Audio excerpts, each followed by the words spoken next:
एक अच्छी सोसाइटी में ये 5 चीजें होना बहुत जरूरी है। आप क्या मांगते हैं आज की तारीख में? आप हमारे जीवन में अब हम क्या मांगते हैं, क्या बनना चाहते हैं? हम डॉक्टर बनना चाहते हैं, हम पैसा कमाना चाहते हैं, हम पावर कमाना चाहते हैं। हमारे जीवन में कहीं भी ये इच्छा होती है कि हम दूसरों के काम आ जाएं? नहीं होती। तो फिर वैसी सोसाइटी बनेगी। हर चीज पॉलिटिकली ही देखी जा रही है। ये जो प्रॉब्लम है, ये प्रॉब्लम जनरेट कैसे हुई है? मैं अगर छल दंभ द्वेष पाखंड झूठ की बात करूंगा तो आप या आपकी उम्र जैसे लोग मुझे कहेंगे अंकल बेकार का ज्ञान बगाड़ रहे हैं यार, कहाँ की बातें कर रहे हैं, किस जमाने की बातें कर रहे हैं। इमेच्योर बच्चा एक एज में अपने रोल मॉडल या आइडल आइडेंटिफाई करना चाहता है, उसको उतना मेंटली डेवलप करना और किन चीजों का ध्यान रखना चाहिए। मनोविज्ञान आपको ये बताता है किसी भी व्यक्ति के व्यक्तित्व का जो निर्माण होता है महत्वपूर्ण कारक होते हैं। 2 फैक्टर होते हैं, एक तो होता है हेरिडिटी और दूसरा होता है एनवायरनमेंट। बच्चे अब अपने माँ बाप को अपने साथ नहीं रख रहे हैं। आप मुझे बताओ, प्राइमरी एलकेजी नर्सरी से लेकर आपने पीएचडी तक की पढ़ाई की, बिल्कुल। आप मुझे कोई कक्षा का सिलेबस पाठ्यक्रम निकाल कर बता दीजिए जिसमें ये पढ़ाया गया हो कि आप अच्छे मनुष्य कैसे बने। नहीं पढ़ाया जाता सर। उसको ये पढ़ाया गया कि तुझे डॉक्टर बनना है। डॉक्टर बनने के पीछे किसी ने उसे नहीं सिखाया कि तू इससे मनुष्यता की बहुत बड़ी सेवा कर सकता है, ये सिखाया कि तू पैसे बहुत कमा सकता है। हमारे समाज में व्यक्तित्व निर्माण करने के लिए केवल अकेली शिक्षा ही काम नहीं करती थी, शिक्षा के साथ साथ संस्कार भी काम करता था, जो उसे अपने परिवार से मिलता था, अपने समाज से मिलता था, अपने पड़ोस से मिलता था, अपने जो पूर्व विरासत में महापुरुष हुए उनसे मिलता था। वैचारिक क्रांति क्या होती है? जब आप विचारों को फैलाते हैं। दयानंद सरस्वती वैचारिक क्रांति करना चाहते हैं, गांधी जी वैचारिक क्रांति करना चाहते हैं। तो विचार किसी भी समाज का बहुत बड़ा संवाहक होता है।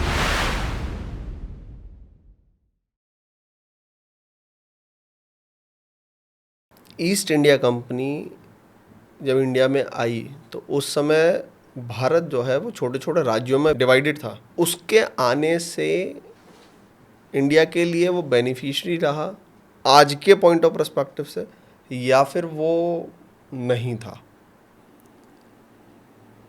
देखिए, ईस्ट इंडिया कंपनी जिस समय भारत में आई उस समय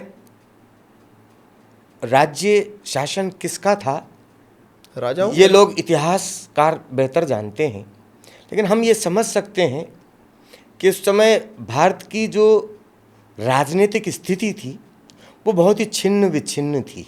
कोई बहुत सुदृढ़ या मजबूत स्थिति में भारतीय राजनीति या शासन तंत्र नहीं था। केंद्रीय शक्ति कुछ भी नहीं थी। विभिन्न कई सारे जो सूबे थे उनमें लोग कर रहे थे अपना अपना।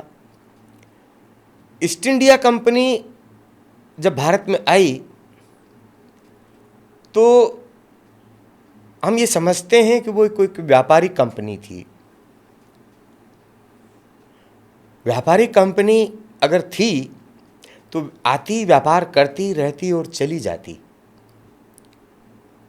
लेकिन दरअसल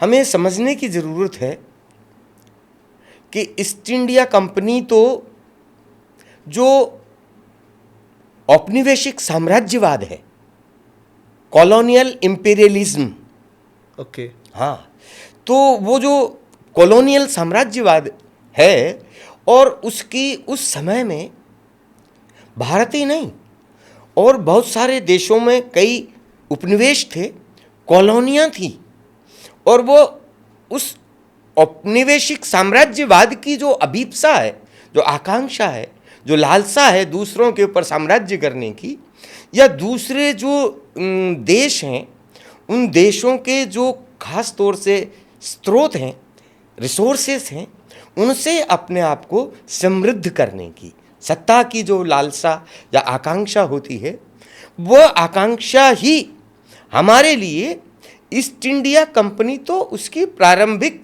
कदम है। वस्तुतः तो ईस्ट इंडिया कंपनी के माध्यम से हमारे यहाँ पर उस औपनिवेशिक साम्राज्यवाद का विस्तार आया। अब जब हम ये कहते हैं कि औपनिवेशिक साम्राज्यवाद हमारे यहाँ आया, तो क्या कोई भी साम्राज्य किसी दूसरी जगह जाता है तो वो कोई कल्याणकारी इरादे से जाता है, उसके पीछे उसका कोई कल्याणकारी इरादा नहीं होता, वो अपनी साम्राज्यवादी इच्छाओं या आकांक्षाओं की पूर्ति के लिए ही जाता है। वे सब उसके लिए शोषण के जरिए होते हैं कि वो उनका शोषण करके अपने आप को समृद्ध करना चाहता है। उस जो उसका जाल होता है, जो उसका फैलाया हुआ व्यामोह होता है, वो व्यामोह इतना लोगों को भ्रमित करता है। और मुझे लगता है कि हमारे दुनिया के इतिहास में जो सामंती व्यवस्थाएं रही हैं, उन सामंती व्यवस्थाओं से भी ज़्यादा कुटिल, चतुर अगर कोई व्यवस्था है, राज्य व्यवस्था, तो वो औपनिवेशिक साम्राज्यवादी व्यवस्था है। उसकी वजह जो मैं आपको बताना चाहूँगा वो ये है कि औपनिवेशिक साम्राज्यवाद हमेशा इस तर्क को काम में लेता है कि वो आपके उद्धार के लिए आया है, आपके भले के लिए आया है। तो जो लोग इस विचारधारा के से ग्रस्त हो जाते हैं, भ्रमित हो जाते हैं, वो हमेशा ये गाना गाते रहते हैं। वे तब भी गाते थे जब अंग्रेज थे, आज भी वो गाते हैं, और वो ये कहते हैं कि ये जो अंग्रेज थे, इन्होंने आकर हमारे देश का उद्धार किया या सुधार किया। तो वो लोग तो निश्चित रूप से कहेंगे कि अंग्रेजों का आना हमारे लिए यहाँ अच्छा था।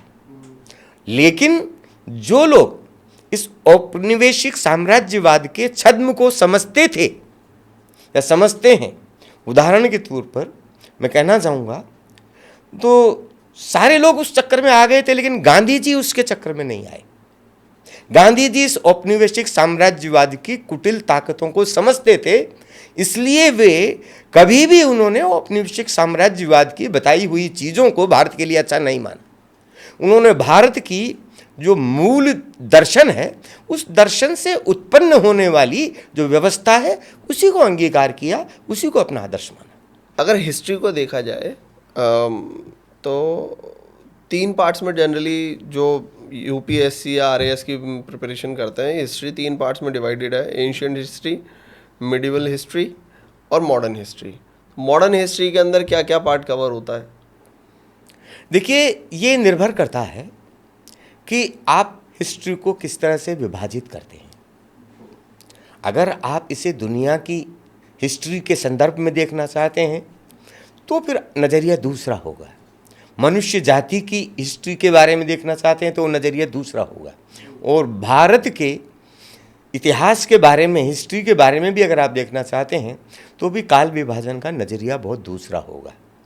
वजह, क्योंकि भारत की जो हिस्ट्री है उसमें आप मॉडर्न और मध्यकाल, मिडाइवल पीरियड की जो हिस्ट्री है, उसके बारे में तो कुछ जो दस्तावेज है उनसे जान सकते हैं, लेकिन इसकी जो प्राचीन हिस्ट्री है, एनिशिएंट जो हिस्ट्री है, उसके बारे में अभी बहुत सारी चीज़ें तय नहीं हैं।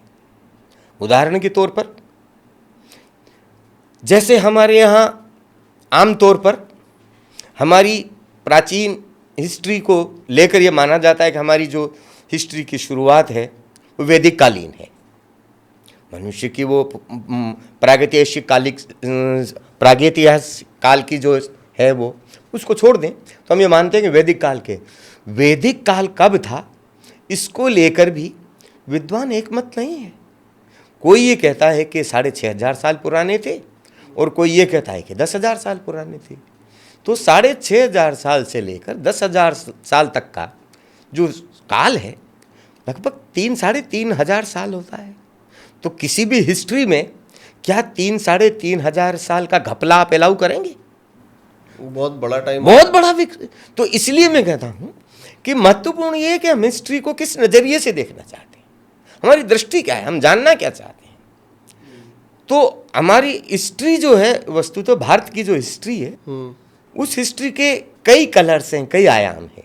हम दरअसल हिस्ट्री से जो हमारी वक्फियत है या जानकारी है, वो हम अंग्रेज़ों के आने के बाद अंग्रेजों ने जिस तरह से हमारे देश के बारे में जाना और लिखा, हम उसे हमारे देश के इतिहास के मूल स्रोतों के बारे में समझते हैं। या कुछ जो पुराने यात्री हमारे यहाँ आए, जैसे चीनी यात्री फाहियान, वैनसांग, उसको मानते हैं। और पीछे मध्यकाल तक जाएं तो जो अशोक के स्तंभ हैं, शिलालेख हैं, वे हमें कुछ बताते हैं। मध्यकाल तक हम जाते हैं, उसके बाद जो जो हम पीछे जाते हैं, हम अंततः उस डार्क एज में चले जाते हैं, जहां के बारे में अभी भी हमको कुछ पता नहीं, कोई डॉक्यूमेंटेशन नहीं है, डॉक्यूमेंटेशन भी नहीं है। दूसरा, मैं ये भी कहना चाहूँगा कि हम लोगों ने इसमें, मैं अपना ही दोष मानता हूँ, हमारी कौम का ही दोष मानता हूँ, कि हमने कभी जानने की कोशिश नहीं की। हमने उस दृष्टि से चीज़ों को देखने, समझने और उनका दस्तावेजीकरण करने की, डॉक्यूमेंटेशन करने की कोशिश नहीं की कभी भी। और जिन लोगों ने किया या किया हुआ है, उनको हमने कभी भी अपने जो कॉन्टेक्स्ट है या रेफरेंस है उसमें नहीं लाए, संदर्भ के रूप में नहीं देखा हमने। क्योंकि जैसे मैं बताता हूँ, हमारे पास हमारे बहुत सारे संस्कृत की स्क्रिप्ट्स हैं, मैन्यूस्क्रिप्ट्स हैं, उनके बारे में हम कुछ नहीं जानना चाहते, न जानते। हम संस्कृत तो मतलब स्कूल में बस 6 to 8 ही पढ़ाई जाती है सर, उसके अंदर कैसे? सवाल 6 to 8 के एजुकेशन का नहीं है। जो अपने आप को हिस्टोरियन कहते हैं, जिनका विषय हिस्ट्री है, जिनकी रुचि हिस्ट्री में है, मैं ये कहना चाह रहा हूँ कि इस देश में एक लंबे समय तक अंग्रेजों का शासन रहने के कारण उन्होंने बुद्धिजीवियों की एक ऐसी नस्ल तैयार की जो पूरी तरह से उस औपनिवेशिक साम्राज्यवाद, जिसको हमने कहा कॉलोनियल इंपीरियलिज्म, उसकी मानसिकता से ग्रस्त थी। उनकी जो विचारधारा है, वो विचारधारा यही है। उन समाजों के अध्ययन के लिए उन्होंने एक नई, जिसको कहना चाहिए प्राविधि, एक विधि तैयार की, एक जिसको उन्होंने इंडोलॉजी और एंथ्रोपोलॉजी कहा। इंडोलॉजी और एंथ्रोपोलॉजी का मतलब, उन्होंने कुछ समाजों को, पुराने समाजों को और कुछ आदिवासी समाजों को पढ़ने और समझने के तरीकों का आविष्कार किया है। उन्होंने ये बताया कि समाजशास्त्र में इन समाजों का अध्ययन करने की विधियां ये होंगी, इंडोलॉजी होगी और एंथ्रोपोलॉजी होगी। और उसके जरिए उन्होंने ये साबित करने का कोशिश की कि ये समाज तो बिल्कुल पिछड़े हुए और गले हुए, मरे हुए, दुर्दांत, बुरे हैं। इन समाजों का उद्धार तो हमने आकर किया, इनका विकास हमने किया। ये उनकी मानसिकता थी। और इस तरह से वो अपने जो साम्राज्यवाद को फैला रहे थे। द्वितीय विश्व युद्ध के समय जो यूरोप में चेतना एक नई आ रही थी, वैचारिक चेतना, इनका जो विरोध हो रहा था इस साम्राज्यवाद का, उसका शमन करने के लिए उन्होंने वैचारिक स्तर पर जो लड़ाई लड़ी, बौद्धिक स्तर पर जो लड़ाई लड़ी, एक इंटेलेक्चुअल लड़ाई लड़ी, उस लड़ाई के तहत उन्होंने ऐसे बुद्धिजीवियों की फौज तैयार की जिन्होंने स्थापित किया कि जो साम्राज्यवाद है, इस साम्राज्यवाद के प्रति किसी शासन या सत्ता की लिप्सा नहीं है, ये तो इन समाजों का कल्याण करने के लिए आए हैं। इससे पहले तो ये समाज पिछड़े हुए थे, गले हुए थे, मरे हुए थे, या बहुत ही जिसको कहना चाहिए कि बुरे समाज थे, बर्बर समाज थे, ऐसा उन्होंने स्थापित किया। तो उन लोगों ने ही हमारे इतिहास को आधुनिक काल में हमारे लिए बनाया। तो उन्होंने हमें यह बताया कि तुम्हारे इतिहास में तो कुछ है ही नहीं, तुम्हारे यहाँ तो जो कुछ सीखा आपने चिकित्सा, जैसे वो ये बताना चाहते हैं कि आपके यहाँ चिकित्सा तो ये एलोपैथिक चिकित्सा ही तब शुरू हुई, इससे पहले तो आपके लोग बीमार ही रहते थे, वहाँ कोई व्यवस्था ही नहीं थी। इसी तरह से उन्होंने बहुत सारे दर्शन के बारे में, फिलोसॉफी के बारे में, समाजशास्त्र के बारे में, नीति शास्त्र के बारे में और साहित्य के बारे में उन्होंने बहुत सारी चीज़ें जो इस समाज, क्योंकि ये तो सच है ना कि ये समाज दुनिया के पुराने समाजों में एक समाज है, बिल्कुल है ना। तो जिस समय इस समाज मध्यकाल में 2500 साल पहले, 2500 से तो 1000 साल से तो ये समाज जीवित समाज है ना, भाई हम ये मानते हैं बुद्ध के समय से अब तक तो जीवित है ना। तो बुद्ध के समय, मध्यकाल के समय में, गुप्त काल में, मौर्य काल में यह समाज अपने विकास के चरम पर था, बौद्धिकता के चरम पर था, कलाओं के चरम पर था। तो इस समाज ने अपनी उस अवस्था को प्राप्त किया। कोई भी समाज अपनी प्रारंभिक अवस्था से इस अवस्था तक पहुंचने की जो यात्रा करता है, वो यात्रा कुछ थोड़े से समय की तो होती नहीं। तो आखिर उस अवस्था तक जब ये पहुंचा, जब इसने एक बहुत ही, जिसको कहना चाहिए वैज्ञानिक तरीके से, जिसको हम सिद्ध कह सकते हैं, ऐसी संस्कृत भाषा का अर्जन किया, जिसने पाली भाषा का अर्जन किया, जिसने प्राकृत भाषा का अर्जन किया, जिसने विश्व को सब कुछ बता देने वाले सत्य, अहिंसा और दया, करुणा इत्यादि विषयों का एक्सप्लोर कर लिया था। इस सोसाइटी के मूल्य तब ये हो चुके थे। उस समाज के बारे में आप ये कहना चाहते हैं कि ये तो पिछड़ा हुआ समाज था, ये तो बर्बर समाज था, इस समाज को हमने ठीक किया। तो आज भी हमें मुकाबला उन लोगों से करना पड़ता है जो ये मानते हैं कि अंग्रेज ही अच्छे थे, अंग्रेजों ने ही हमारे लिए सब कुछ अच्छा किया। आपने जो पहला सवाल किया ना कि जो हमारे अंग्रेज आए ये अच्छा था या बुरा था, तो जो लोग उस मानसिकता के हैं वे अभी भी ये कहते हैं कि सब कुछ ज्ञान अंग्रेजी में है। वो ये कहते हैं सब कुछ संस्कृत, सबसे अच्छी संस्कृति अंग्रेजी संस्कृति है, सारा कुछ विज्ञान अंग्रेजी में है, जबकि ये सत्य नहीं है। आधुनिक काल में भी सत्य नहीं है। ये चीज़ आपको आज भी फेस करनी पड़ती है। हाँ, करनी पड़ेगी ना। मतलब आप एक तरीके से देखा जाए तो ब्रिटिशर्स के जाने के बाद भी हाँ, वो माइंडसेट वो यहाँ पे डिप्लॉय करके गए। आज की तारीख में आप तो पढ़े लिखे हैं, पढ़े लिखे हैं। हाँ जी। आप और मैं अपनी जमात में जो अपने आप को पढ़ा लिखा प्रोग्रेसिव फॉरवर्ड कहते हैं, उन लोगों की अंग्रेजी भाषा के बारे में क्या मान्यता है? कि जिसको इंग्लिश आती है वही नॉलेज, वही जेंटलमैन है। हाँ, वही जेंटलमैन ये है, यूजुअली है ना। हाँ है। आप मुझे बताओ कि आपके परिवार के सारे लोग घर पे हिंदी बोलते हैं? हिंदी बोलते हैं। आपके सारे मित्र रिश्तेदार हिंदी बोलते हैं? बिल्कुल बोलते हैं। आपके संपर्क के सारे लोग हिंदी बोलते हैं? हाँ, ऑलमोस्ट। आप उनको कॉल करना हो, बुलाना हो, संबोधन करना हो तो क्या कहते हैं? अरे भाई इधर आइए, हाँ। आप हमारे घर पर आइए। लेकिन क्या वजह है कि हिंदी भाषी समाज में आज भी शादी या विवाह का, प्रेम का आत्मीय निमंत्रण देने के लिए जो कार्ड है, निमंत्रण पत्र, अंग्रेजी में छपाए जाते हैं? क्यों छपाए जाते हैं? चेंज तो है भाई मुझे बताओ ना कि आपके परिचय में वो कौन आदमी है जिसको हिंदी समझ में नहीं आती, पढ़ना नहीं आता, जिसके लिए आपने अंग्रेजी में कार्ड छपाया? आपके अंदर बैठा हुआ है। हाँ, कि मैं इंग्लिश में अगर अपना, अरे आप तो आपकी बात कर रहे हो, मैं उन लोगों को जानता हूं जिनकी नेम और फेम, प्रसिद्धि, पैसा हिंदी से हुआ। हिंदी फिल्मी दुनिया के लोगों को ले लो, हिंदी साहित्य के बहुत सारे लोगों को मैं जानता हूं, मेरे मित्र हैं, जो लोग हिंदी के नाम से जाने जाते हैं, हिंदी की साहित्य करते हैं, रचना करते हैं। लेकिन मुझे बहुत ही अफसोस होता है जब उन मित्रों के परिवार के बच्चों के जो निमंत्रण हैं वो मेरे पास अंग्रेजी में आते हैं। मैं हैरान हो जाता हूं, मैं समझ नहीं पाता कि इसके पीछे क्या मानसिकता है। आप बताइए, इसके अलावा कोई दूसरी मानसिकता है क्या? इसका एक बहुत बड़ा रीज़न जो है ना सर, वो मुझको पर्सनली ये लगता है कि अपने आप को हाई सोसाइटी और हाई स्टेटस दिखाने के लिए आदमी जो इंग्लिश में बात कर रहा है वो कूल है।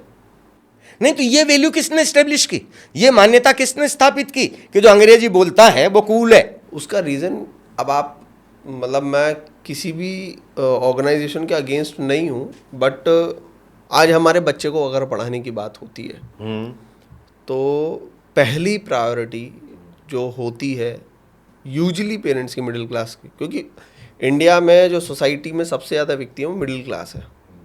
लोअर क्लास और अपर क्लास बहुत लिमिटेड है, मिडिल क्लास सबसे बड़ी रिजीम है। उनका ये होता है कि यार हम तो नहीं पढ़े, हमारा बच्चा इंग्लिश मीडियम में पढ़ना चाहिए। गांधी जी की कहाँ से हुई थी?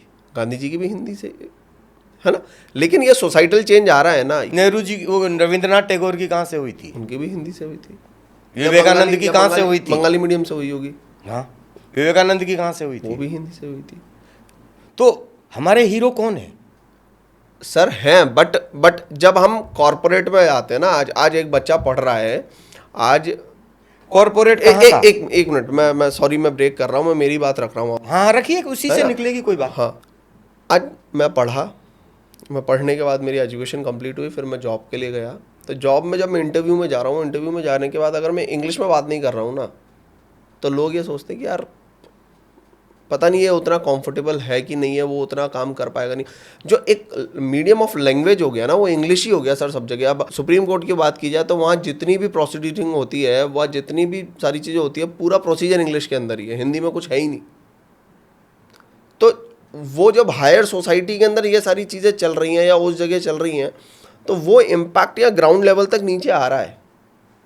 आप फिल्म इंडस्ट्री की बात कर लीजिए, आप न्यूज़ इंडस्ट्री की बात कर लीजिए, आप किसी भी इंडस्ट्री की बात कर लीजिए, अगर कोई भी particular person is not good in English spoken, तो कहीं ना कहीं उसको इनिशियल स्टेजेस में बहुत प्रॉब्लम फेस करनी पड़ती है। वो जो आइडियोलॉजी है ना, ब्रिटिश आइडियोलॉजी, वो कहीं ना कहीं आज हमारी सोसाइटी में हर जगह देखने को। बिल्कुल मैं सहमत हूँ आपसे, मैं सहमत हूँ भाई। ये जो मूल्य है, आप देखिए, कोई भी समाज होता है, सोसाइटी, उसकी वैल्यूज़ होती है, ठीक है। तो वो वैल्यूज़ कौन बनाता है, किसने बनाई? अंग्रेजों ने, उन्होंने ये वैल्यू बनाई। और मैं कहता हूँ कि ये बुरा नहीं है।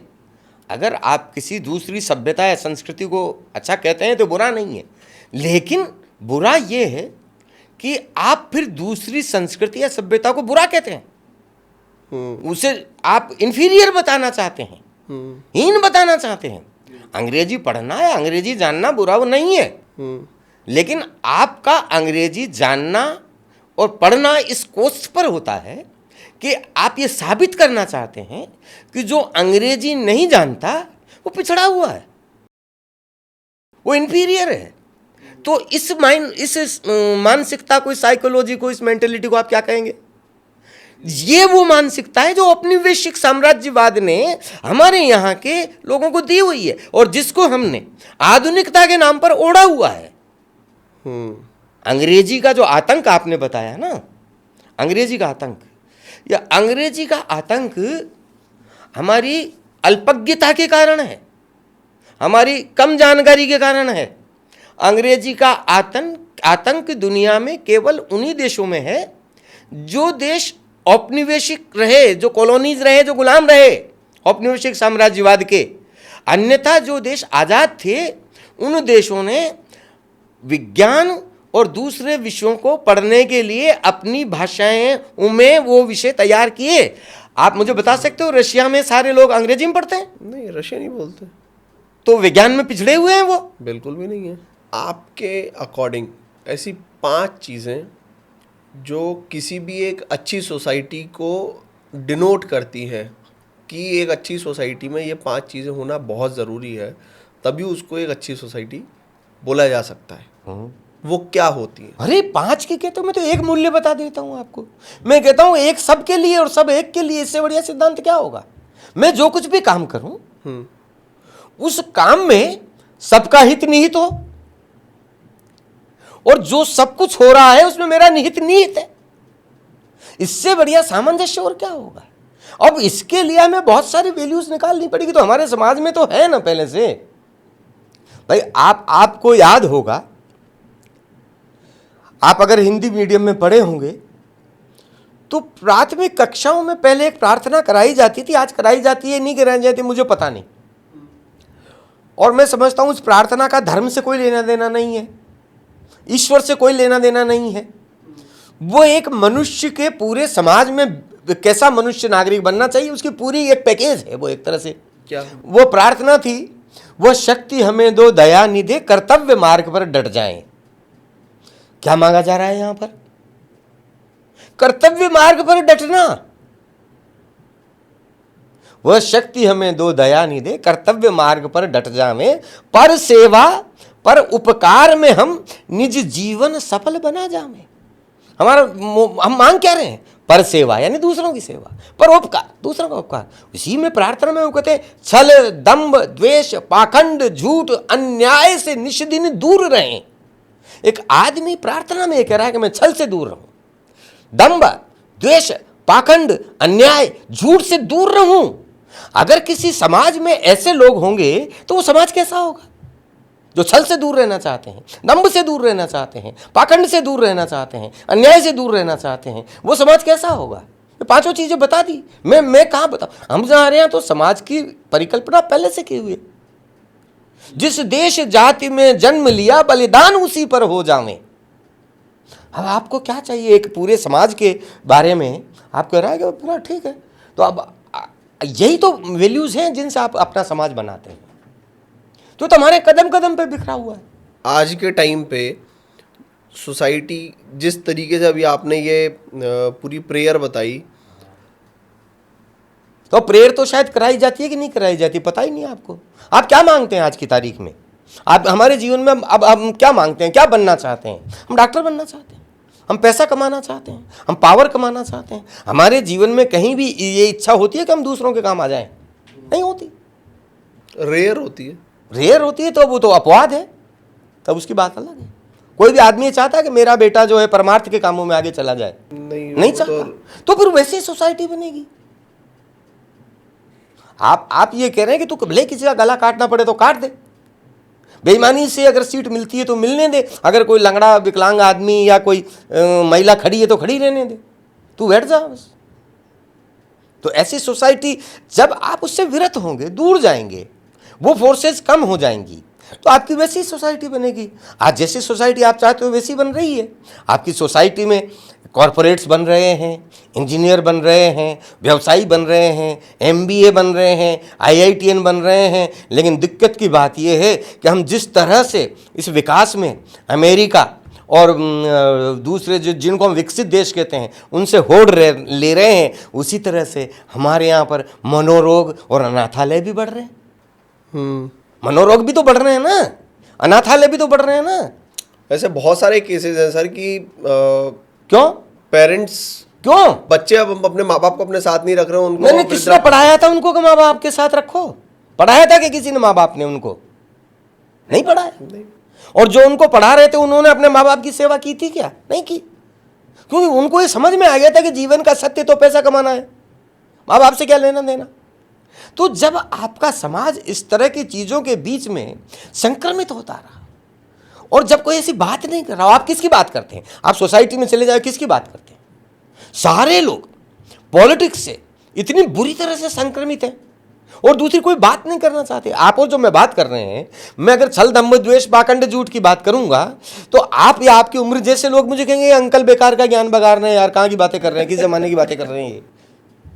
आज के ज़माने में क्या बात की जा रही है? आप देखिए, आप जब प्रोफेसर्स के लेक्चरर्स के स्टाफ रूम में बैठे होंगे तो आपको आधे लोग तो इस पार्टी की ओर होंगे, आधे लोग इस राजनीतिक पार्टी की ओर होंगे, और आपको ये लगेगा ही नहीं कि प्रोफेसर्स बात कर रहे हैं, आपको लगा कि ये तो पॉलिटिशियंस बात कर रहे हैं।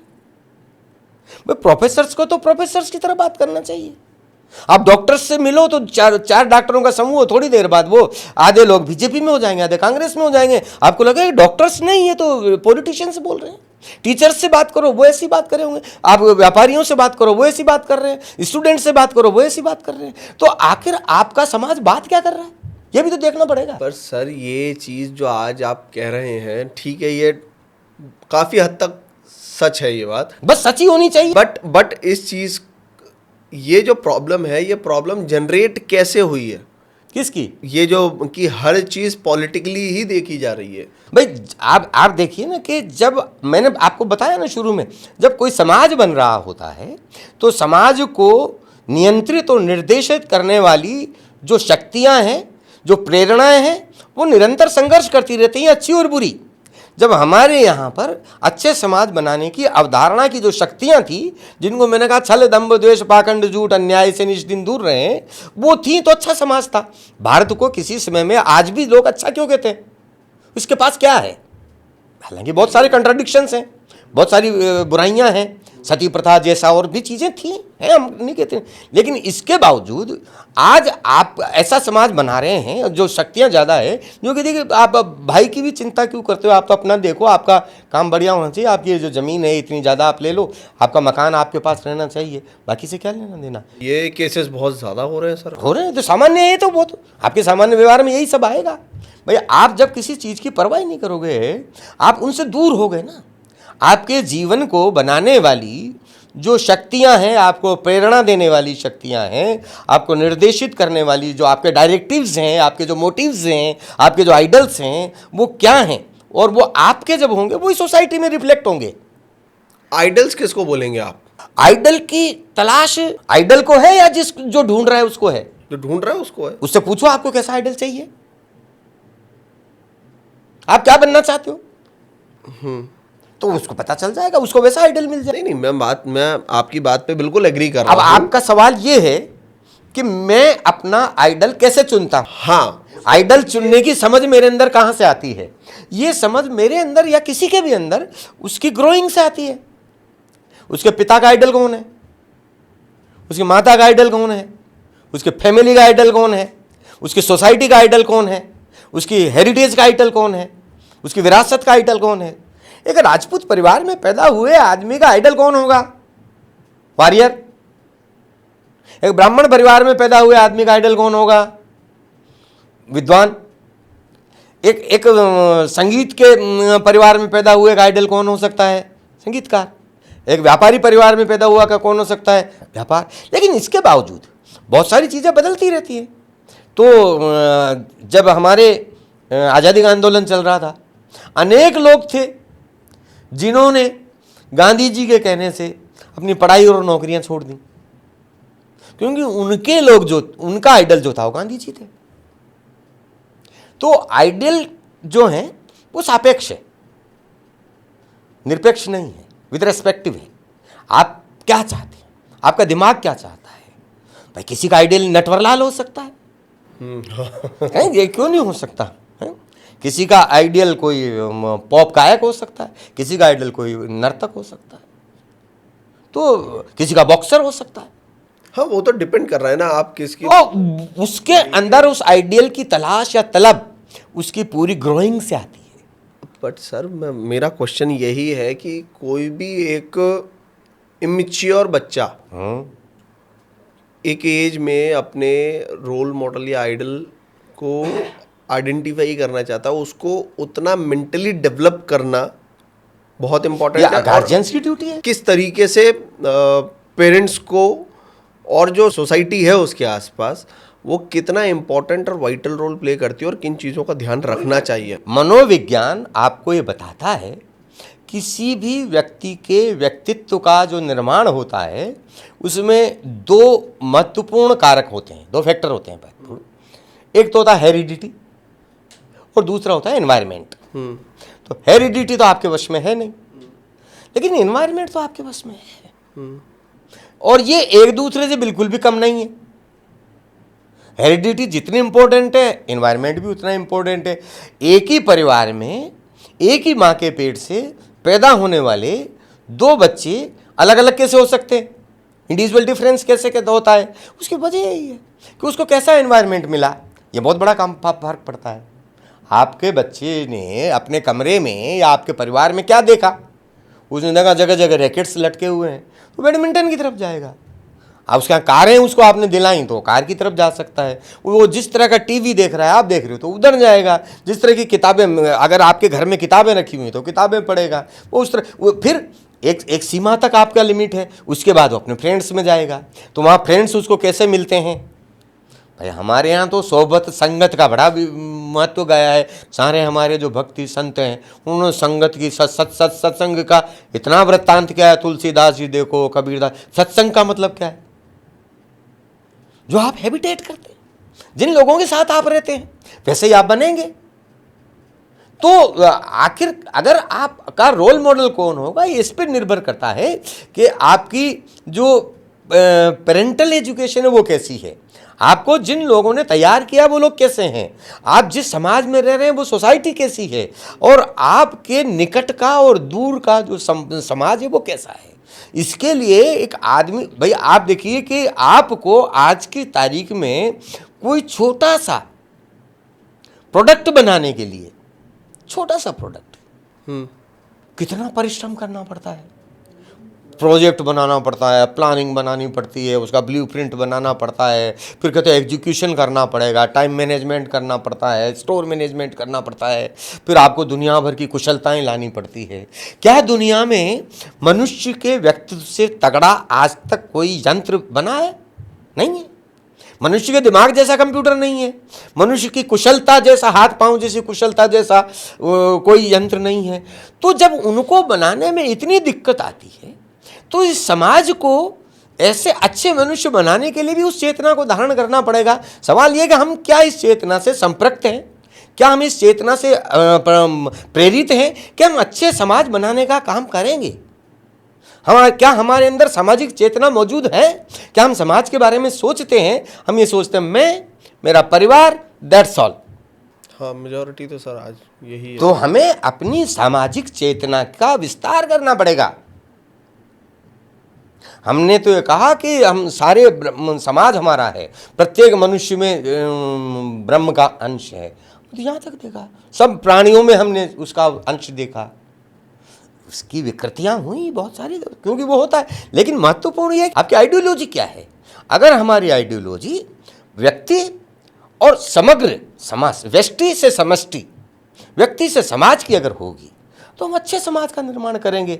लेकिन ये मोटिव्स, ये डायरेक्टिव्स और ये जो आपके निर्देशन और नियंत्रण हैं, ये मूल्य हैं, ये आदर्श हैं, अगर ये पीछे चले जाएंगे तो समाज खराब समाज होता जाएगा। बेशक आप बहुत अच्छा समाज बना, अच्छा भौतिक सुविधाओं से भरा हुआ समाज तो बना सकते हैं, लेकिन वहाँ की क्राइम रेट्स कैसे कंट्रोल करोगे आप? उसके लिए तो आपको अच्छा समाज चाहिए ही चाहिए। आज की तारीख में आप क्या सड़क बनती है भाई, भौतिक विकास का पैमाना है, सड़क बनकर सूखती नहीं, उससे पहले किसी वीआईपी या नेताजी के आने के लिए कोई उनका अनुयायी उसमें खड्डा खोद देता है। हाँ सर, ये तो है, प्रॉब्लम है ये। तो भाई दुनिया में सबसे अधिक विकास का कोई मिथ है हमारे पास, भारतीय समाज के पास कोई मिथ है, सत्य है कि नहीं है मैं नहीं जानता। तो वो क्या है? लंका, सोने की लंका थी, कोई चीज की कमी नहीं थी, सब कुछ था, लेकिन वहां रहते कौन थे? राक्षस। तो केवल भौतिक समाज कर देने से आपका समाज अच्छा बन जाएगा, ये कोई गारंटी नहीं है। आपको अच्छे समाज बनाने की चिंता करनी पड़ेगी। सर, इस चीज़ के लिए किसी भी इंडिविजुअल को उस अच्छे एटमॉस्फेयर को और उन सारी चीज़ों को समझने की आवश्यकताएं है ना, जो आप कह रहे हैं। तो उसके लिए मैं आपसे रिक्वेस्ट करता हूं कि आप कुछ ऐसी चीज़ें बताएं कि जिन चीज़ों को पढ़ने से वो उन सारी चीज़ों के बारे में समझ पाए डिटेल में। देखिए, ये उल्टा काम नहीं होता। हम उन लोगों में हो सकते हैं जो प्यास जगा दे, तलब जगा दे, एक थ्रस्ट जगा दे। पानी तो उसी को खोजना पड़ेगा, हम ये काम कर सकते हैं। तो हम कोई चीज बता दें, मान लो हम कहें ये पानी है, वो किस काम का अगर उसके अंदर प्यास नहीं है तो? हाँ, ये भी बात सही है। प्यास जरूरी है आपके। हम जो हमारा काम ये है कि हम लोगों को ये बता सकते हैं कि अगर आप विचार नहीं कर रहे हैं तो विचार कर सकते हैं, विचार करना चाहिए, क्योंकि आपके मनुष्य होने का अर्थ, पशु से मनुष्य होने का सबसे बड़ी कसौटी यही है कि पशु का अंदर विचार या विचार का विकास नहीं है। आपके अंदर विचार और विचार का विकास मौजूद है। बट सर, आज की जो लाइफस्टाइल है उसके अंदर इंडिविजुअल इतना ज़्यादा पजल्ड है कि वो खुद को समय नहीं दे पाता, अपने परिवार को समय नहीं दे पाता। उस बीच में वो ऐसी सोसाइटी के बारे में कैसे सोच पाएगा? आपने कहा पजल्ड है, हाँ, मान लिया ना इस बात को, ये तो मानते हो ना, कोई पजल्ड है। हाँ, स्ट्रेस इतना है उसके पास, स्ट्रेस इतना है उसके पास, उस व्यक्ति के पास इतना उसके ऊपर जिम्मेदारी है, और इतना किस चीज की जिम्मेदारी जरा बताए? उसका बच्चा खराब हो रहा है, उसका फैमिली स्ट्रेस चल रहा है, पत्नी से उसकी लड़ाई हो रही है, तलाक की नौबत आ रही है, तो फिर जिम्मेदारी किसकी है भाई? माँ बाप उसके से मिलता नहीं, जाकर फोन पर बात करता नहीं, फिर जिम्मेदारी किसकी निभा रहा है? वो बताए तो सही यार। उसकी हेल्थ में बीपी बढ़ गया, उसका शुगर बढ़ गया, फिर जिम्मेदारी किसकी निभा रहा है? ये तो बताए यार वो जिम्मेदार आदमी। भाई तू जिम्मेदारी की जो तू ढोंग पीट रहा है, मेरे पास बहुत जिम्मेदारी है, मैं वो तनाव में हूं, तो ये तो बता यार तो किसकी जिम्मेदारी निभा रहा है? मैं वही चीज़ आपसे कह रहा हूँ कि उस व्यक्ति को जो वो उस प्रॉब्लम के अंदर है, ठीक है, उस प्रॉब्लम में पहली बात तो सबसे बड़ी चीज़ जो मुझे लगती है पर्सनली कि मेरे पापा रेलवे में थे, वो रिटायर्ड हुए। हमने वो टाइम देखा कि हमारे पापा सुबह जाते थे 9 बजे और 5:30-6 बजे तक घर आ जाते थे। और उसके बाद क्या करते थे, उसके बाद वो हमसे बैठते थे हमारे साथ, या तो हमें पढ़ाते थे, या तो हमें पढ़ाते थे, या वो घर में बैठे न्यूज़पेपर पढ़ रहे होते थे, या टीवी देख रहे होते थे, या वो कहीं मंदिर गए हुए होते थे, या पड़ोस में 2 अंकल 4 अंकल बैठ के बात कर रहे होते थे। करेक्ट। ये समय हमने देखा था। अब हम हमारे पास क्या चीज़ है, हमारे पास हम जॉब, जैसे मैं खुद जॉब करता हूँ, तो जॉब जाता हूँ, सुबह जॉब से आता हूँ, रात में 8 बज जाते हैं। 8 बजे आने के बाद अगर मैं कुछ मेरा अलग से पर्सनल काम कर रहा हूँ तो मैं वो करता हूँ, ठीक है। मेरे पास उतना समय नहीं होता कि मैं मेरे बच्चे को दे सकूँ, अपने परिवार को उतना समय। ये एक स्ट्रेस का बहुत बड़ा कारण है। फिर उसके बाद एक चीज़ है सोशल मीडिया, कि भाई फ़ोन चलाना है। मैं आपको बताता हूँ, सार रूप में बात बताता हूँ। आपका कहना है कि वो क्या करे, यही है ना, वो क्या करे। प्रॉब्लम बहुत बड़ी है जिंदगी, आर्थिक ज़रूरतें पूरी हो ही नहीं पा रही, तो उस व्यक्ति को आगे काम करना पड़ रहा है, नहीं तो वो अपने आप को कचोट के रख रहा है। सुनिए, आपकी बेसिक नीड्स क्या क्या है? रोटी, कपड़ा, मकान। कितने पैसे में पूरी होती है? मतलब मान के चलो शायद 30% 40% सैलरी आपकी। कितने पैसे? आज साधारण आपकी रोटी, कपड़ा और मकान अच्छा से अच्छा कितने पैसे में आएगा? 20,000। हाँ, 20,000 तो एक मिडिल क्लास के लिए। हाँ, मिडिल क्लास के लिए। नहीं, अपर क्लास क्या खाएगा? अपर क्लास क्या खाता है? अब मुझे बताओ भाई, अगर वो चांदी की थाली लाता है तो दैट इज नॉट नीड। अगर वो 2 लाख की डाइनिंग टेबल खरीदता है तो that is not need. Need तो रोटी है। और जो अपर क्लास है, उस अपर क्लास की नीड तो और भी लिमिटेड कर दी इसने मेडिकल साइंस ने। कहा घी नहीं खाना है तुमको, शक्कर नहीं खानी है तुमको, मावा नहीं खाना है तुमको, तो उसकी तो नीड और सिमट गई। फिर पैसा कहाँ में खर्च कर रहा है? नीड क्या है आपकी? आप तो आतंकित हो कि साहब मेरी तो बेसिक नीड, इकोनॉमिकल नीड ही पूरी नहीं हो रही है। तो नीड क्या है ये तो बताओ आपकी यार। आपने कहा रोटी कपड़ा, तो रोटी तो आपकी इतनी सी है। कपड़ा कितना चाहिए आपको रोजाना? क्या ड्रेस चाहिए? हफ्ते की 6 मान लो, ज़्यादा से ज़्यादा होते क्या 6, इसलिए कि आप 6 दिन तक कपड़ा नहीं धोएंगे। नहीं मतलब नहीं, आप अगर रोज एक छोड़ के दूसरी पहन लो तो आपकी नीड तो 2 कपड़ों की है। 2 जोड़ी ड्रेस, कपड़े बहुत है। बिल्कुल। तो ये आपकी नीड होगी ना। तो फिर आप यार ये बहाना क्यों ले रहे हो नीड का? नहीं, आप तो भटके हुए हिरण हो। आपको रास्ता ही पता नहीं है। मैं बताता हूं अब आपको 2 चीजें, आपके शायद इसमें कुछ आपको मिले। कि पहली चीज तो हमें समझना पड़ेगा, जो सबसे बड़ा मूल्य है वो है जीवन। हम अपना जो ये देह है या जो भी है, जन्म से लेकर मरने तक हम जो काम करते हैं वो जीवन जीने का काम करते हैं। बेसिक चीज यही है, प्रत्येक प्राणी यही करता है। तो जीवन, तो सबसे मूल्यवान चीज क्या है? जीवन। और इस जीवन को चलाने के लिए जो कुछ भी हम करते हैं वो है जीविकोपार्जन। समझ गया? तो जीविकोपार्जन के द्वारा हम जीवन चलाते हैं। महत्वपूर्ण है जीवन। हमने इसको उल्टा कर दिया। हमने कहा कि जीविकोपार्जन के लिए हम जीवन जिएंगे। हमने ये नहीं कहा कि जीवन के लिए जीविकोपार्जन करेंगे। इसके बजाय हमने ये कह दिया कि जीविकोपार्जन के लिए जीवन जिएंगे हम। आप नौकरी कर रहे हैं, आप वहाँ जा रहे हैं, आपको टाइम ही नहीं मिल रहा है, खाने का भी नहीं मिल रहा है, तनाव ले रहे हैं। भाई ये जीवन मेरा चला जा रहा है, मेरे पास बचा ही नहीं जीवन। मैं इस जीविकोपार्जन के द्वारा उपार्जित धन का क्या करूँगा? ये विचार खो गया है, नंबर 1। नंबर दूसरा, आपने कहा कि वो क्या करे। हमने आपसे पूछा कि यार आपका इतना बड़ा प्रॉब्लम है, तनाव है, आपकी इतनी सी फुंसी होती है, इतना सा आँख में तकलीफ होती है, जुकाम होता है, अब दौड़कर डॉक्टर के पास जाते हो। आपको इतना तनाव होता है, आज तक आप किसी के पास गए? किसी से बात किया आपने? शायद नहीं। तो फिर ये बात कौन सिखाएगा आपको यार? ये बात तो आपको डॉक्टर के पास जाने की किसने सिखाई थी? आप अपने शरीर की तो इतनी चिंता कर रहे हैं, लेकिन शरीर से जो मूल्यवान चीज है, जिसके कारण आप मनुष्य हैं, जिसके कारण आपके जीवन की सार्थकता है, उस सारी चीजों की आपने परवाह करना आपकी शामिल ही नहीं है, आपके एजुकेशन में शामिल नहीं है, आपकी लाइफ स्टाइल में शामिल नहीं है, आपको दूर कर दिया गया है इससे। आप तो अंधी तो आंख के पट्टी बांध दी, ठीक है, और वो पहले हमारे यहाँ वो घानी का बेल घूमता था चारों तरफ, ऐसे आपको घुमा दिया है। तो आप अपने आप को भले ही कुछ भी कहो, आपकी टाई बहुत अच्छी हो, आपका सूट बहुत महंगा हो, और आपके उसमें आप उसमें जाते हो एग्जीक्यूटिव क्लास में, लेकिन बेसिकली तो आप यार बैल ही हैं। आज अगर कोई घानी के बेल को कहे मैं यूरोप ले जाऊंगा, तो वो क्या मैं एरोप्लेन में ले जाऊंगा, तो ठीक है। आप किसके लिए कमा रहे हैं? उसके लिए। जो 6 पैसे की गोली 50 रुपए में बेचता है, उसी के लिए तो कमा रहे हो आप। आपको जो कारपोरेट तो वो है, आप तो कारपोरेट के कारिंदे हैं। आपकी कीमत उस फल की तरह है जिसको निचोड़ कर छिलका होते फेंक दिया जाएगा।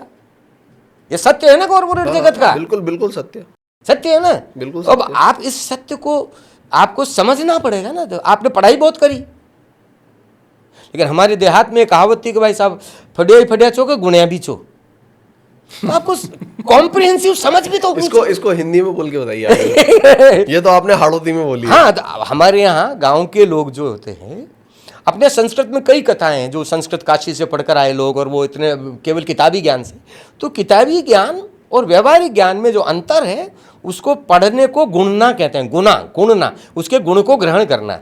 तो हाड़ौती में कहते थे, कोई पढ़ा लिखा होता था तो उससे पूछते थे कि आप फटिया ही फटिया चो कि गुणिया भी चो, यानी आपने इसको गुणा भी है, अपने जीवन में उतारा भी है कि नहीं उतारा, इंप्लीमेंट किया नहीं किया। यस। तो हमने पहली बात तो हमने उस जीवन की पढ़ाई पढ़ी नहीं। आप मुझे बताओ कि प्रारंभिक आपकी जो प्राइमरी एलकेजी नर्सरी से लेकर आपने पीएचडी तक की पढ़ाई की, बिल्कुल। आप मुझे कोई किसी कक्षा का सिलेबस पाठ्यक्रम निकाल कर बता दीजिए जिसमें ये पढ़ाया गया हो कि आप अच्छे मनुष्य कैसे बने। नहीं पढ़ाया जाता सर, रेयरली। तो फिर आप कैसे उम्मीद कर सकते हो उस आदमी से कि वो अच्छा मनुष्य बनेगा? किसी ने नहीं पढ़ाया उसको। तो उसको ये पढ़ाया गया कि तुझे डॉक्टर बनना है। डॉक्टर बनने के पीछे किसी ने उसे नहीं सिखाया कि तू इससे मनुष्यता की बहुत बड़ी सेवा कर सकता है। ये सिखाया कि तू पैसे बहुत कमा सकता है। हाँ सर, ये बात तो है। मतलब यूजुअली आइडियोलॉजी तो यही रहती है। तो जीवन का दर्शन उलट गया।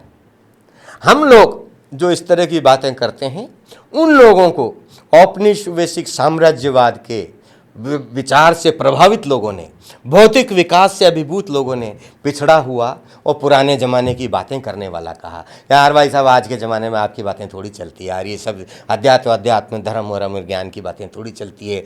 ठीक है, आप उस रेस में हो तो बरकरार रहिए, कोई नो प्रॉब्लम। आपको जो अच्छा लगता है वो करिए, कोई मना नहीं कर रहा आपको। भाई हम जो इस विचार, आप मुझे बताओ, आपने आज आपके नए पढ़े लिखे इंजीनियरिंग पढ़ने वाले लड़के से आप पूछो कि छल, दंभ, द्वेष, पाखंड, झूठ, अन्याय, इनके बारे में कुछ बता दो मेरे को, बता सकता हो? नहीं जानता, कंसेप्ट ही नहीं है उसका। जबकि वो जीवन में छल भी कर रहा है, छल से प्रताड़ित भी हो रहा है, अहंकार से पीड़ित भी हो रहा है और अहंकार से पीड़ित कर भी रहा है, द्वेष का शिकार है, द्वेष कर भी रहा है, पाखंड का शिकार है, पाखंड कर भी रहा है। तो इसकी जानकारी क्यों नहीं होनी चाहिए उसको? जबकि जीवन में, दफ्तर में, सब जगह उसे महसूस हो रहा है, अफसर का अहंकार दिख रहा है उसको, ईगो दिख रहा है उसको, तो उसकी जानकारी क्यों नहीं होनी चाहिए उसको? नहीं है। अब ये तो मैंने उन चीजों की बात की जो सामान्य व्यवहार की बातें हैं। अगर मैं आपसे दया, करुणा, प्रेम इत्यादि की बातें करूंगा, उत्सर्ग की, बलिदान की बातें करूंगा, त्याग की बातें करूंगा, तो वो तो कहेंगे तो बहुत दूर की बात है। आप मुझे बताओ कैसी बातें कर रहे हो आप? महाराणा प्रताप का झंडा क्यों घुमा रहे हो आप? भाला क्या किया उसने महाराणा प्रताप ने? बलिदान।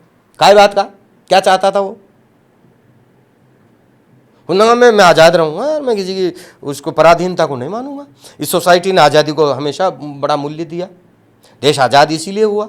आज़ादी क्या थी भाई? रोटी तो तब भी मिल रही थी ना। एक आम आदमी को क्या दिक्कत थी? उसको कहाँ भाषण देना था? लेकिन आज़ादी बड़ा मूल्य है। इस समाज का बड़ा मूल्य आज़ादी है। इस समाज का बड़ा मूल्य बलिदान है, सत्य है। भाई हमारा जो समाज है, पन्नाधाय काहे से बड़ी है? पन्नाधाय क्या? पन्नाधाय नाम सुना आपने पन्ना धाय का? नहीं सुना? नहीं सुना सर। पन्ना धाय हमारे समाज में त्याग की बड़ी प्रतिमूर्ति है। थोड़ा सा बताइए आप इनके बारे में फिर। अरे भाई, पन्ना धाय जो थी ये थे महाराणा प्रताप के पिता उदय सिंह। तो उस समय एक और उसका राज्य का वो था हकदार बनवीर, और इनके उदय सिंह के पिता मर गए थे। महाराणा प्रताप के पिता थे उदय सिंह। हाँ। तो वो उनके पिता तो डेथ हो गई थी, तो उस राज्य पर ये बच्चा थे छोटे, महाराणा प्रताप जी, महाराणा प्रताप के पिता उदय सिंह। अच्छा। तो वो जो है उनकी जो धाय थी, नर्स जिसको कह सकते हैं, वो धाय के पास रहते थे। तो वो जो बनवीर था वो एक दिन उसको मारने आया, महाराणा प्रताप उदय सिंह को। अच्छा। हाँ, तो वो सो रहा था उदय सिंह, और उसको खबर मिल गई, खुफिया किसी ने खबर दे दी कि वो आ रहा है बनवीर मारने तलवार लेके। तो उसने अपना जो लड़का था उसी के बराबर का, उदय सिंह के बराबर का, उसको वहाँ खाट पर सुला दिया और उड़ा दिया, और अपने उस उदय सिंह को लेकर गुप्त रास्ते से बाहर चली गई। उसने कहा ये राज्य का उत्तराधिकारी बचना चाहिए, मेरा बेटा भले ही चला जाए। तो वो बनवीर आता है और बनवीर आकर उसको सिर काट देता है।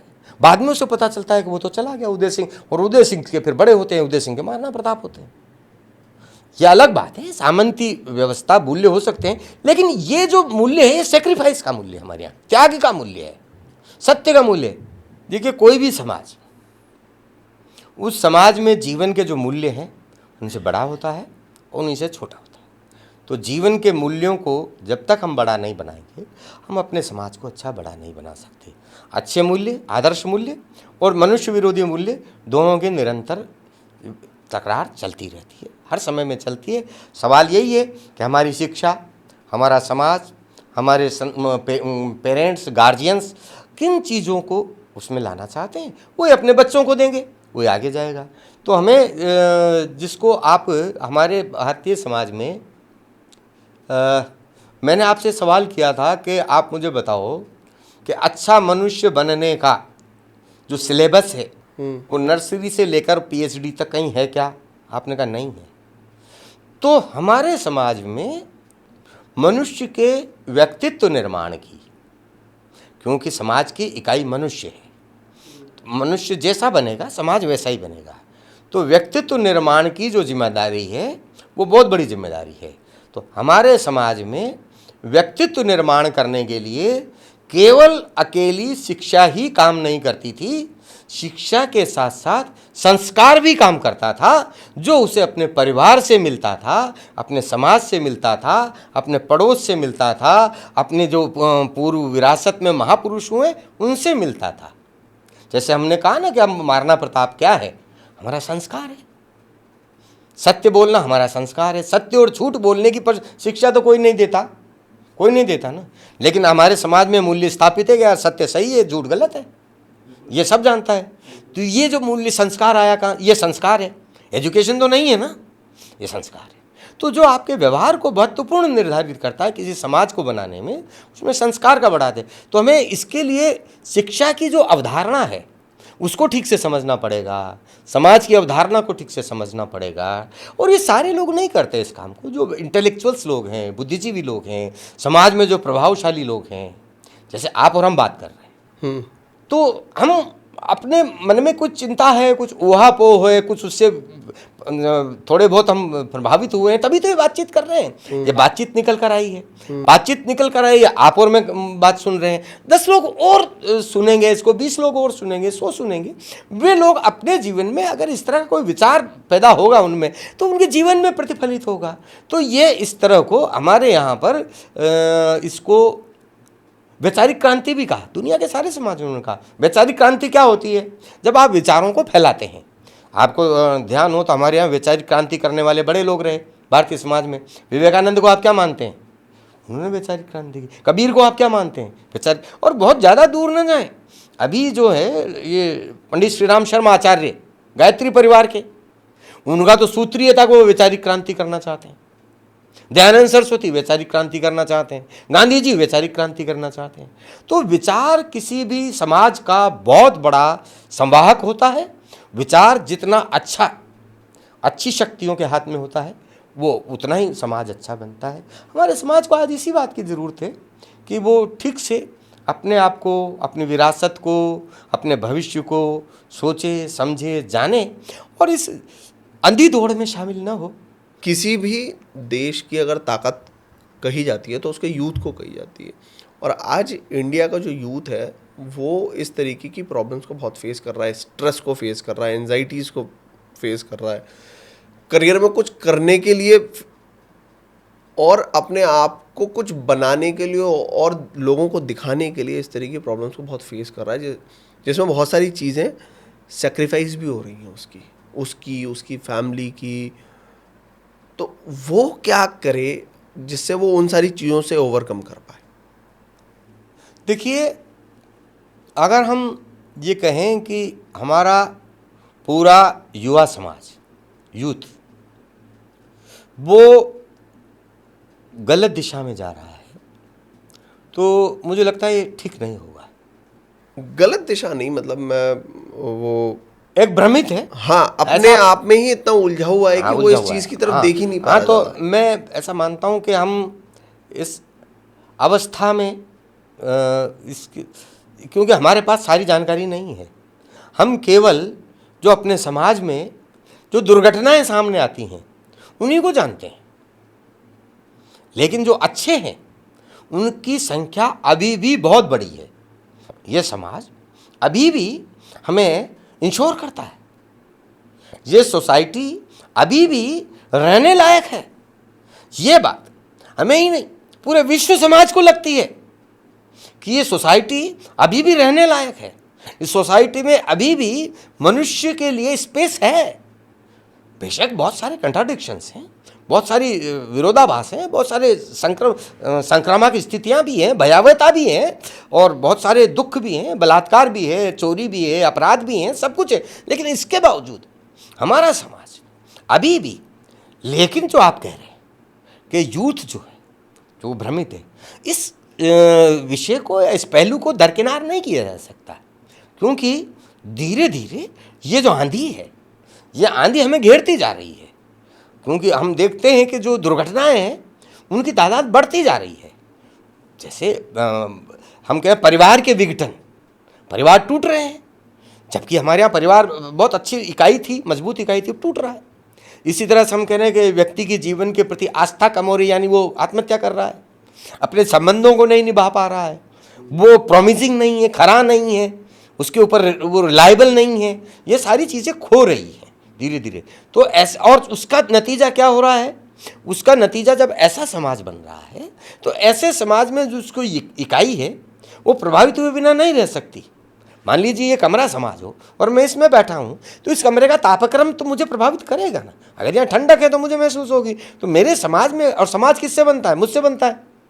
भाई इस ठंडक का मूल्य इसीलिए तो मैं यहाँ बैठा हूँ, अगर मैं नहीं हूँ तो इसको चला दो, इसका क्या वैल्यू है? कोई वैल्यू नहीं।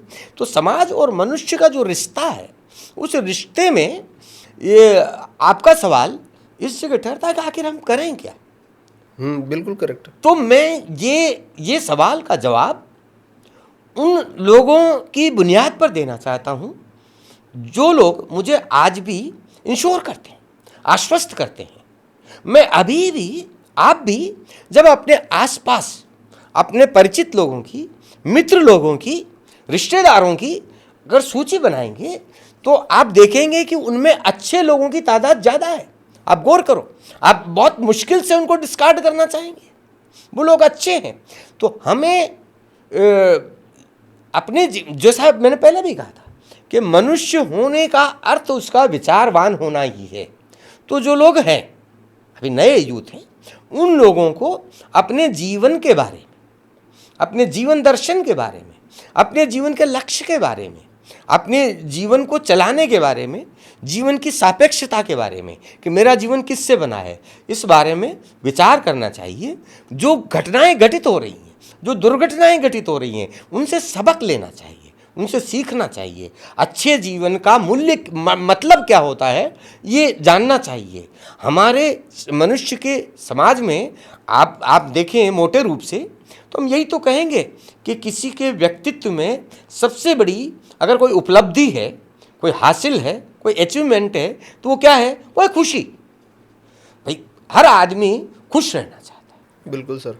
हैं, हम खुश किस तरह से रहेंगे, इन चीज़ों को समझने की आवश्यकता है। और समझने के लिए अगर हमें किसी के पास जाना पड़े, किसी से सीखना पड़े, किसी से कुछ पढ़ना पड़े, तो उसमें शर्म नहीं करनी चाहिए। क्योंकि जब हम छोटी छोटी चीज़ों के लिए ट्रेनिंग्स कर सकते हैं, सीख सकते हैं, तो जीवन का जो मूल्य है, जीवन की जो वैल्यू है, जीवन की जो किताब है, उस किताब का तो बहुत बड़ा मूल्य है। तो उसको सीखने के लिए अगर हम किसी के पास जाना पड़े, कुछ सीखना पड़े, तो सीखना चाहिए। लेकिन इस विचार को जरूर करना चाहिए कि जीवन क्या है, जीवन का मूल्य क्या है। हमें अपने आसपास वे लोग जिनको हम ये समझते हैं कि इनको जीवन की अच्छी समझ है, उन लोगों से मिलना चाहिए, उनके पास जाना चाहिए। हमें जीवन के जो अच्छे मूल्य हैं उनको अर्जित करना चाहिए, मैंने हासिल करना चाहिए, अपने अंदर इनहेबिटेट करना चाहिए। जैसे हमें प्रॉमिसिंग होना चाहिए, हमें रिलायबल होना चाहिए, हमें दूसरों के लिए हेल्पफुल होना चाहिए, हमें कर्सियस होना चाहिए, सौजन्यशील होना चाहिए। ये सारी चीज़ें जब हमको समझ में आ जाती हैं तो हम एक अच्छे व्यक्तित्व को वाले बन जाते हैं। एक उज्जड़ आदमी को कोई भी अच्छा नहीं कहता है।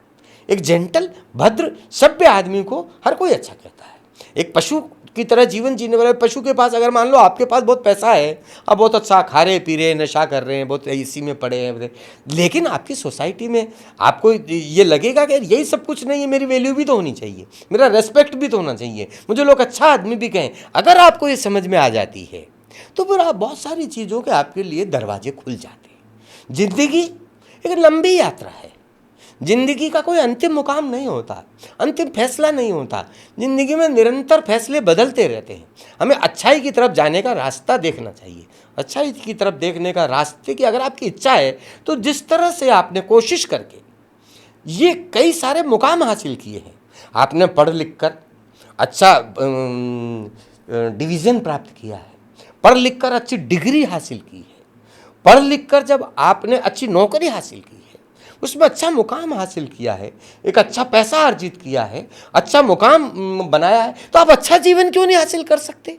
जिस शिद्दत के साथ, जिस तड़प के साथ, जिस मेहनत के साथ, जिस निष्ठा के साथ आपने अपने लिए इन बाकी दूसरी दुनियावी चीज़ों को हासिल किया है, आप अपने लिए उसी शिद्दत, उसी निष्ठा के साथ ज़िंदगी भी हासिल करिए।